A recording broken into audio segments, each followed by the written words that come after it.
Nous nous réveillons tous parfois avec une main engourdie et qui picotait.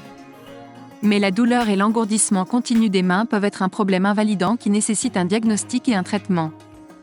Voici 3 des principales causes de douleur et d'engourdissement des mains, et des conseils pour les distinguer.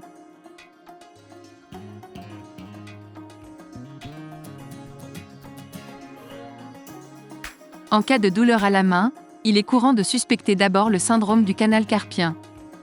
Cette condition est causée par le rétrécissement d'un passage osseux dans votre poignet, qui irrite ou comprime le nerf médian qui le traverse. Les symptômes ont tendance à se situer dans le pouce, l'index ou le majeur, le long du trajet du nerf médian. La douleur peut vous réveiller la nuit ou s'aggraver le matin. Au début, serrer la main peut apporter un soulagement.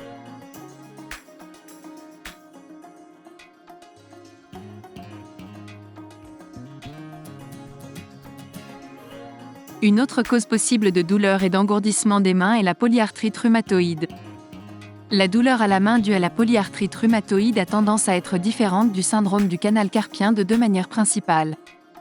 Il provoque des douleurs et des raideurs dans les grosses jointures ou articulations du poignet, plutôt que le long d'un trajet nerveux. Sa douleur est symétrique, ce qui signifie qu'elle affectera les 2 mains simultanément.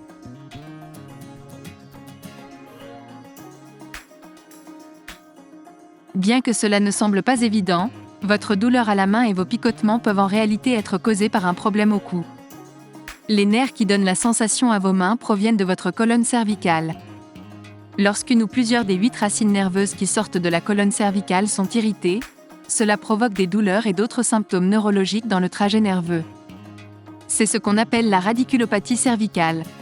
Les affections les plus courantes pouvant déclencher une radiculopathie comprennent hernie discale cervicale, sténose rachidienne cervicale, discopathie dégénérative cervicale et arthrose cervicale.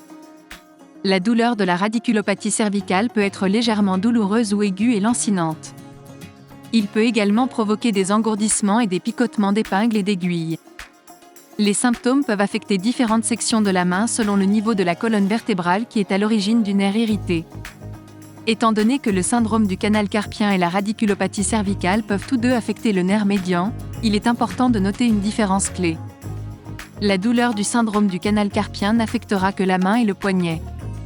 La radiculopathie cervicale du niveau de la colonne vertébrale C6, d'où provient le nerf médian, provoque souvent des douleurs et des symptômes le long du bras et du biceps, ainsi que de la main. Outre ces 3 causes, la douleur à la main peut également être causée par une variété d'autres conditions, y compris le diabète et les problèmes nutritionnels. La meilleure façon de traiter les douleurs aux mains qui ne disparaissent pas est de consulter votre médecin, qui peut diagnostiquer la cause correcte et commencer un plan de traitement.